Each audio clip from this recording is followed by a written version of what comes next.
आणि या संदर्भामध्ये अधिक माहिती जाणून घेऊयात। माझा सहकारी रोहन कदम सध्या आपल्यासोबत बारामतीहून जोडला गेलेला आहे। रोहन, अतिशय सुन्न करणारी बातमी आज महाराष्ट्रासमोर आली आणि एका क्षणात होत्याचं नव्हतं झालं। आपण कधी स्वप्नातही विचार केला नसेल, माझ्या तर अजून माझ्या कानावरती विश्वास नाहीये की हे खरं आहे। आता काय परिस्थिती आहे बारामतीमध्ये, कार्यकर्त्यांच्या काय भावना आहेत?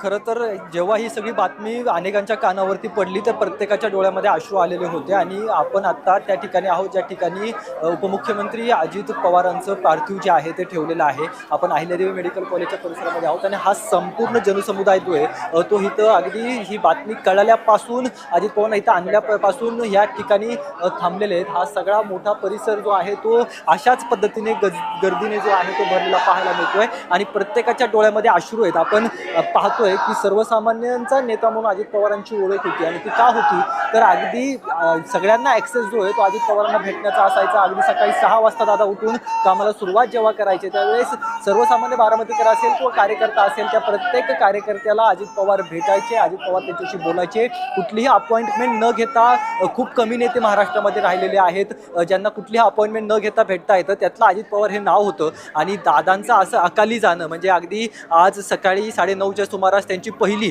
जिल्हा परिषदची सभा होती आणि 4 सभा एकूण दिवसभर करणार होते। त्यामुळे सकाळी 8चं फ्लाईट घेऊन दादा बारामतीकडे निघालेले होते, परंतु अगदी तासात होत्याचं नव्हतं झालं आणि आपले दादा जे काल कॅबिनेटच्या बैठकीला होते ते दादा आपल्यात नाही आहेत। ही बातमी जेव्हा कानावरती या सगळ्यांच्या पडली त्यावेळेस मोठा गोंधळ या सगळ्यांचा झाला आणि मोठ्या प्रमाणामध्ये जी आहे ती गर्दी या ठिकाणी जमलेली पाहायला मिळते। जी माहिती सध्याच्या घडीला समजते त्या माहितीच्या अनुषंगाने उपमुख्यमंत्री अजित पवार यांच्यावरती सायंकाळच्या सुमारास विद्या प्रतिष्ठानच्या मैदानामध्ये अंत्यसंस्कार जे आहेत ते केले जाणार आहेत। सध्या बारामतीचं मुख्य जे अहिल्यादेवी मेडिकल कॉलेज आहे तिथे अजित पवारांचं पार्थिव आहे। त्याच्या अगोदर अंत्यसंस्कार करायच्या अगोदर अजित पवारांचं काटेवाडी येथे निवासस्थान आहे।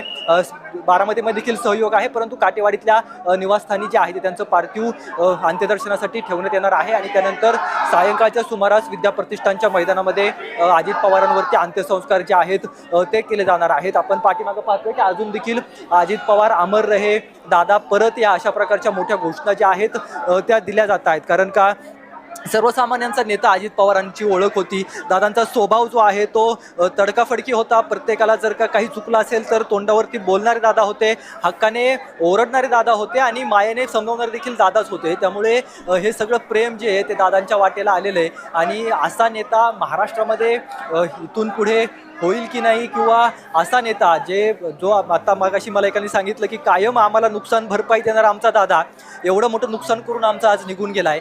त्यामुळे हे शब्द हे वाक्य जे आहेत ते अतिशय या लोकांचे हृदयस्पर्शी आहेत आणि त्यामुळेच या सगळ्यांच्या डोळ्यामध्ये हे अश्रू जे आहेत ते पाहायला मिळत आहे। कारण का अजित पवारांच्या बाबतीत असं काही होईल किंवा अचानक अजित पवारांचं असं अकाली जाणं होईल हे कुणालाही पटणारं नाही आहे। राज्यातला प्रत्येक आमदाराच्या डोळ्यात पाणी, राज्यातल्या प्रत्येक मंत्र्याच्या डोळ्यात पाणी, हे सगळेजण येत आहेत ना, या सगळ्यांच्या डोळ्यामधले हे अश्रू खूप काही सांगून जात आहेत, खूप काही अश्रू बोलून जात आहेत आणि प्रत्येकाला म्हणजे सर्वसामान्य कार्यकर्त्याला असेल किंवा ग्रामीण भागातील लहान लहान नेत्याला असेल ही ताकद देण्याचं काम अजित पवारांनी केलेलं होतं। सत्याचं विकेंद्रीकरण करण्याचं काम अजित पवारांनी त्यांच्या अख्ख्या आयुष्यामध्ये केलेलं होतं। अगदी घरातला कुठलाही उमेदवार न देता कायम निवडणुकीला जे आहे ते अशा पद्धतीने आपण पाहतोय की नातेवाईक येत आहेत आणि प्रत्येकाच्या डोळ्यांमध्ये हे सगळे अश्रू जे आहेत ते आपल्याला पाहायला मिळत आहेत। कारण का दादांचं जाणं हे फार मोठं नुकसान महाराष्ट्राचं आहे, बारामतीचं आहे।